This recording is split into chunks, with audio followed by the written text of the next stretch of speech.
स्वागत है देवभूमि today channel पर। तो अभी उपस्थित हुए हैं आपके सामने हिमाचल प्रदेश की सुबह की ताज़ा खबरों के साथ। तो इससे पहले खबरों को विस्तार पूर्वक से जाने आपसे निवेदन है चैनल को आप जरूर सब्सक्राइब करें। तो पेश यहाँ सुबह के मुख्य समाचार।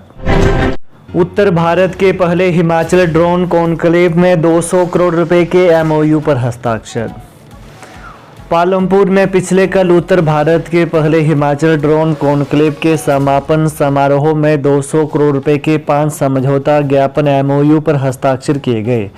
खराब मौसम के चलते मुख्यमंत्री सुखविंदर सिंह सुक्खू चंडीगढ़ से हिमाचल प्रदेश वापस नहीं आ पाए। इस कारण वो पालमपुर में हुए इस कार्यक्रम में वर्चुअल माध्यम से जुड़े। वहीं पालमपुर में हुए कार्यक्रम में प्रशासन ने ड्रोन के उपयोग को बढ़ावा देने के लिए फिक्की के साथ एमओयू किया। इसके अतिरिक्त प्रदेश में निवेश के लिए एबेकोड टेक्नोलॉजी प्राइवेट लिमिटेड और drone tech solutions private limited उड़ान संचालन की निगरानी के लिए मानव रहित यातायात प्रबंधन समाधान के लिए स्काई एयर के साथ भी समझौता हुआ। इसके लिए डिजिटल टेक्नोलॉजी और गवर्नेंस विभाग CSKHPKV और IIT रोपड़ का सहयोग लिया जाएगा। सीएम सुखविंदर सुक्खू बोले, गग्गल हवाई अड्डा प्रभावितों को जमीन देने का करेंगे प्रयास। मुख्यमंत्री सुखविंदर सिंह सुक्खू ने कहा कि गग्गल हवाई अड्डे के विस्तारीकरण की जद में आ रहे लोगों को बेघर नहीं करना चाहते हैं। इसको लेकर कैबिनेट में भी चर्चा की जा रही है कि भूमि अधिग्रहण के बदले अच्छा मुआवजा दिया जाए। सुक्खू ने कहा कि यह भी प्रयास किए जाएंगे कि जो जमीन लेना चाहेगा उसे सरकारी जमीन भी उपलब्ध करवाई जाए। यह बात उन्होंने विधानसभा क्षेत्र शाहपुर में 5 करोड़ से बनने वाले आधुनिक थाने के शिलान्यास के दौरान वर्चुअल माध्यम से जनता को संबोधित करते हुए कही। HPMC कर्मचारियों को संशोधित वेतनमान देने के आदेश। छरोड़ नाला पशु औषधालय को बदलने पर रोक। हिमाचल प्रदेश बागवानी उत्पादन विपणन और प्रसंस्करण निगम लिमिटेड HPMC के कर्मचारियों को हाईकोर्ट से बड़ी राहत मिली है। अदालत ने HPMC कर्मचारियों को 1 जनवरी 2016 से संशोधित वेतनमान देने के आदेश दिए।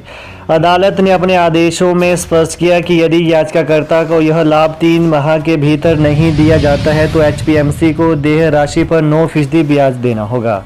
मुख्य न्यायाधीश MS रामचंद्र राव और न्यायाधीश अजय मोहन गोयल की खंडपीठ ने शालिग्राम चौहान की याचिका को स्वीकार करते हुए यह निर्णय सुनाया। ATM कार्ड बदलकर महिला के खाते से निकाले 1,90,000। हरियाणा के 3 आरोपी गिरफ्तार। नादौन में ATM कार्ड बदलकर महिला के खाते से करीब 1,90,000 रुपये निकालने के मामले में पुलिस ने 3 आरोपियों को पकड़ने में सफलता हासिल की है। महिला की शिकायत के बाद हरकत में आई पुलिस ने तीनों आरोपियों को उस समय धर दबोचा जब वे अपनी कार द्वारा ज्वालामुखी की ओर भाग रहे थे।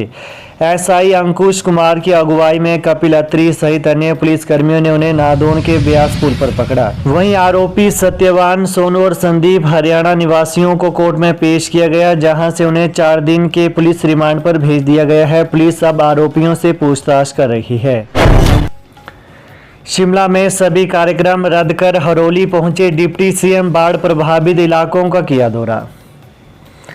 विधानसभा क्षेत्र हरोली में बरसात की पहली बारिश से नुकसान की सूचना मिलते ही उप मुख्यमंत्री मुकेश अग्निहोत्री ने शिमला में अपने सभी कार्यक्रम रद्द किए और वे हरोली पहुंच गए। अग्निहोत्री ने हरोली पहुंचते ही बाढ़ से प्रभावित इलाकों का दौरा किया और जिला प्रशासन को तुरंत राहत कार्य चलाने के निर्देश दिए तथा जो सड़कें बंद हुई थी उन्हें खोलने के निर्देश दिए। अग्निहोत्री के निर्देशों के बाद प्रशासनिक अमला फील्ड में उतर गया और राहत के कार्य भी चले। अग्निहोत्री ने निरीक्षण करते हुए लोगों से मुलाकात की। उन्होंने कहा कि जिला में करीब 2 करोड़ के नुकसान का अभी तक आकलन किया गया है। डिप्टी CM ने कहा कि बारिश एक प्राकृतिक आपदा है। इस बार जिस प्रकार से पहले बारिश ने नुकसान किया है, पानी तेज बहाव में आया है, इसने सतर्क होने का अवसर भी दिया है। प्रभावितों की यथासंभव सहायता की जाएगी। पूर्व मुख्यमंत्री जयराम ठाकुर बोले, समस्याएं किसे सुनाए, लोग कोई सुनने वाला ही नहीं। नेता प्रतिपक्ष जयराम ठाकुर ने कहा कि हिमाचल प्रदेश के लोगों की शिकायतों की कोई सुनवाई नहीं है। सरकार में बैठा कोई भी जवाबदेह मंत्री और अधिकारी लोगों की शिकायतें सुनने को तैयार नहीं है। मुख्यमंत्री शिकायतें सुन नहीं रहे हैं। उप मुख्यमंत्री के पास लोग जाते हैं तो वे मुख्यमंत्री के पास जाने की बात करते हैं। प्रदेश के मंत्रियों का भी वही हाल है। वो जिस जिले में जाते हैं वहां की बड़ी बड़ी घटनाओं की जानकारी भी उनके पास नहीं होती है। वहीं जयराम ने कहा कि सरकार में बैठे लोगों के उदासीन रवैये के कारण स्थानीय स्तर पर कार्यरत अधिकारी और कर्मचारी भी शिथिलता बरतते हैं, जिससे लोगों की छोटी छोटी शिकायतों का भी समाधान नहीं हो पा रहा है। लोग परेशान हैं कि वो किससे अपनी शिकायतें कहें। नेता प्रतिपक्ष ने कहा कि लोग मंत्रियों और मुख्यमंत्री की गाड़ी के सामने खड़े हो जाएं और न्याय मांगे, यह सही नहीं है। उन्होंने कहा कि सड़कों पर सस्ती लोकप्रियता के लिए किए जाने वाले स्टंट को न्याय नहीं कहते हैं। सिद्धबाड़ी में किराए के मकान से 6.61 लाख की ड्रग मनी बरामद।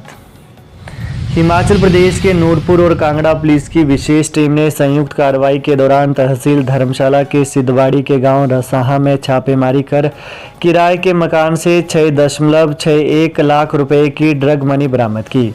पुलिस जानकारी के अनुसार नूरपुर पुलिस ने 1 जुलाई को किरण कुमार पुत्र राजेश कुमार और मुकेश कुमार पुत्र सुफुर राम से 19.67 ग्राम चिट्टा और 29,000 नकदी के साथ गिरफ्तार किया था। वहीं नशे के अवैध कारोबार में संलिप्त आरोपियों से पुलिस पूछताछ के दौरान मिली जानकारी पर पुलिस ने पिछले कल उच्च कार्रवाई करते हुए इस मामले के एक आरोपी किरण कुमार के किराए के मकान से ड्रग मनी बरामद की।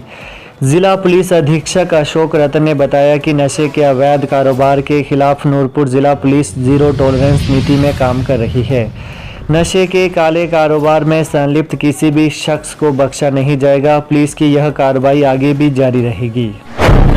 सीएम सुखविंदर सुक्खू बोले, हिमाचल में खुलेंगे और 1000 लोकमित्र केंद्र। मुख्यमंत्री सुखविंदर सिंह सुक्खू ने कहा कि प्रदेश सरकार सूचना प्रौद्योगिकी का अधिकतम उपयोग सुनिश्चित कर लोगों को सुलभ सेवाएं उपलब्ध करवाने के लिए दूरदराज के क्षेत्रों में और 1000 लोकमित्र केंद्र खोलेगी। इससे ग्रामीण युवाओं को घर द्वार रोजगार मिलेगा। पिछले कल शिमला से जारी प्रेस बयान में मुख्यमंत्री ने कहा कि सरकार इन केंद्रों के माध्यम से ग्रामीण क्षेत्रों में बेहतर इंटरनेट सुविधा उपलब्ध करवाने के लिए प्रयासरत है। उच्च गति की संचार सुविधा के लिए प्रदेश में ऑप्टिकल फाइबर केबल का नेटवर्क बिछाया जाएगा। कहा कि सरकार 5G सेवाओं को मजबूत करने के लिए संबंधित प्राधिकारियों के साथ भी मामले पर विचार विमर्श करेगी। वार्षिक आधार पर होंगी 10वीं व 12वीं कक्षा की परीक्षाएं, स्कूल शिक्षा बोर्ड ने जारी की अधिसूचना। 10वीं 12वीं कक्षा की परीक्षाएं अब टर्म 1 व टर्म 2 आधार पर नहीं बल्कि वार्षिक आधार पर होंगी। हिमाचल प्रदेश स्कूल शिक्षा बोर्ड ने पिछले कल इस संदर्भ में अधिसूचना जारी कर दी है। अधिसूचना के मुताबिक 10वीं 12वीं कक्षा में टर्म 1 व टर्म 2 सिस्टम को समाप्त कर पुनः वार्षिक आधार पर परीक्षा व मूल्यांकन करवाया जाएगा। धनीराम शांडिल बोले, 30,000 आउटसोर्स कर्मियों की समस्याओं पर कैबिनेट में होगी चर्चा। हिमाचल प्रदेश में 30,000 आउटसोर्स कर्मचारियों की समस्याओं के समाधान को लेकर मंत्रिमंडल की अगली बैठक में चर्चा की जाएगी। आउटसोर्स कर्मचारियों के बारे में अभी तक कोई नीति निर्धारित नहीं है। यह बात स्वास्थ्य मंत्री धनीराम शांडिल ने कही है। उन्होंने कहा कि सरकार संभवतः आउटसोर्स से कर्मचारियों को न रखें। अभी इस विषय को बहुत से एंगल से देखा जा रहा है। फिलहाल किसी को भी नौकरी से नहीं निकाला है। केंद्र सरकार जो सहायता देना चाहती है उसे नहीं दिया जा रहा है। जब भी किसी प्रकार के लोगों को रखते हैं तो उनके करियर को भी देखना होता है। उल्लेखनीय है कि मुख्यमंत्री सुखविंदर सिंह सुक्खू 10 जुलाई के बाद शिमला लौटेंगे। इसके बाद मंत्रिमंडल की बैठक संभावित है। आउटसोर्स कर्मचारी अपने लिए स्थायी नीति की मांग कर रहे हैं। तो ये हैं आज सुबह के मुख्य समाचार। तो हिमाचल प्रदेश की ताज़ा खबरों को पाने के लिए देवभूमि टुडे चैनल को आप जरूर सब्सक्राइब करें। धन्यवाद। जय हिंद, जय हिमाचल।